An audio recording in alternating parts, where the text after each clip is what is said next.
Watch Your Mouth is another favourite poem of mine in this collection. It's about political correctness, which I absolutely cannot stand at all. I don't go out of my way to offend or upset people. I'm not a bully. And of course I don't want to offend or upset people, but at the same time I don't believe in censoring what I say or do or changing my views just because it might offend people. And it seems to be happening more and more these days than ever before, at least in my view it has. Every stanza explores an aspect of political correctness. The first stanza is about being careful what you say out loud, but that doesn't mean you shouldn't be proud of yourself and your views even if not everyone agrees with you. The second stanza is about political correctness online, particularly in regards to social media. It amazes me so much that in a society that is so advanced with technology, particularly communication technology, that everyone feels the need to be politically correct and they are so worried about offending people. This is happening more and more with social media as people are sharing themselves online and sharing their opinions online, especially with Facebook, because it's so easy for everything to go viral.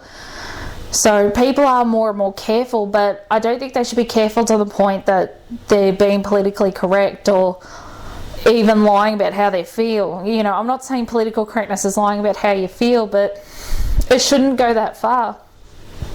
The third stanza talks about the fact that you shouldn't be afraid to speak up and speak your opinion, even if these opinions that you have are different to everyone else's, and that you shouldn't be quiet or you shouldn't say anything just because they are, or just because you're afraid of a reaction.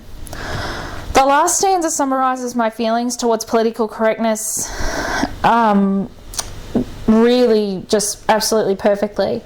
A few years ago, what was considered offensive now wouldn't have been considered offensive back then, and depending on the context, it is a good and a bad thing. For example, 40 and 50 years ago, men treated women horribly and said horrible things to women that we know is sexist now and would have been sexist back then, but it wasn't necessarily seen as sexist back then, or people didn't know it was sexist, or that was just the norm. But now men have evolved and they have changed, or at least most of them have, and that's a good thing. But there are some things that people say that are harmless and that are innocent that are now seen as offensive and viewed as offensive, and I don't think that's such a great thing. The last few lines I just absolutely love. We don't want to be rude, we don't want to offend, but that doesn't mean I should bend my views to please you. It summarises political correctness and life perfectly.